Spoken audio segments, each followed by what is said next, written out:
L'économie de la Côte d'Ivoire repose sur l'agriculture. Le pays est le premier producteur mondial de cacao et de noix de cajou. Le développement de l'agriculture exerce une forte pression sur les terres disponibles. Cela engendre malheureusement des conflits sur les terres arables.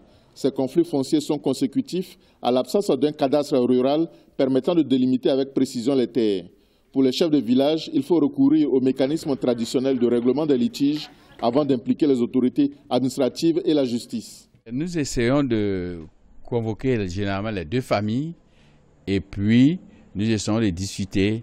Et quelquefois, souvent, tout récemment, j'ai réglé un comme ça entre deux villages.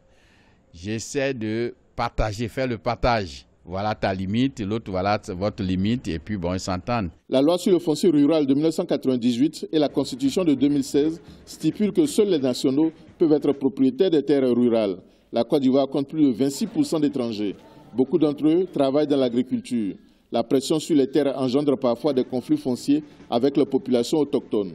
Il ne faut pas faire semblant de faire un acte de vente en espérant que 10 ans après, vous allez redevenir propriétaire de ce que vous avez vendu. Que dans la cohabitation avec les allogènes, les immigrés, ils sachent raison garder.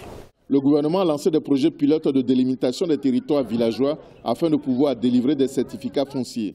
Seuls 4% des terres sont immatriculées. Des campagnes de sensibilisation sont menées pour informer les populations sur leurs droits afin que la gestion et l'utilisation des terres ne soient plus source de conflits, mais plutôt de développement économique et social.